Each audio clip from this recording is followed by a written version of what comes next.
We will take you on a tour through the interior of both houses to reflect the duality between the urban setting and the countryside.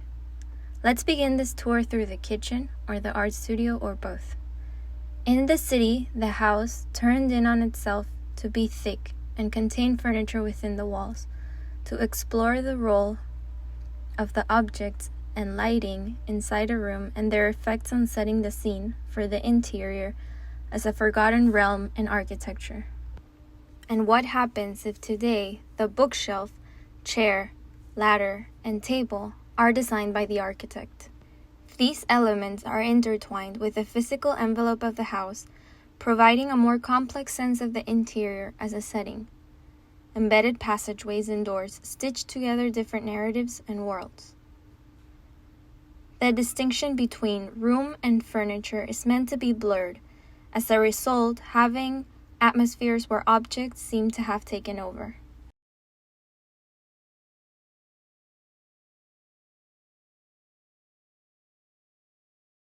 Apertures provide views of settings playing different stories at the same time.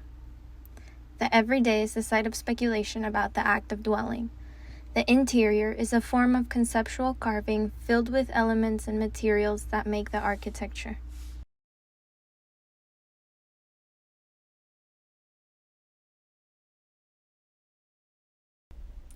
We are no longer in the city. We're in a room in one of the countryside houses. In front, the art studio unfolded outward, showing a glimpse of the next interior.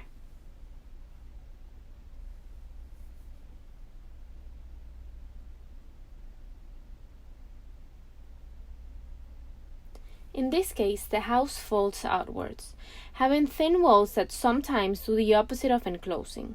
Part of the wall become balconies, creating a continuous atmosphere with nature and with the other houses.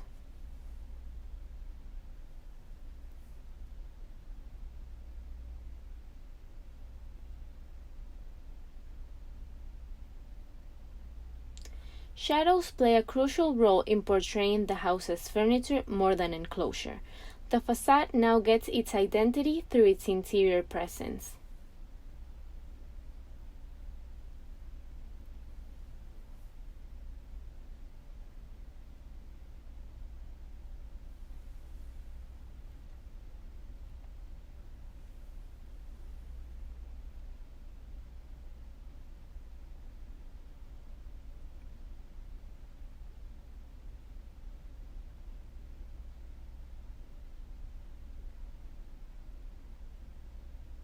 Both houses are treated the same way externally, but perform as opposites internally.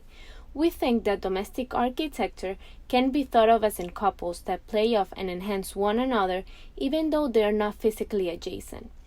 A newfound status of interiors is emerging today, as isolated adjacencies can work together but physically apart because of technology. Most of our time is spent inside, and the connections we create today between each other are mostly digital rather than physical. We no longer live in a society driven by local context or local constraints. We now deal with architecture that populates and forms relationships with one another, even if separate. And so we think this project provides a useful example of how we might build this new reality.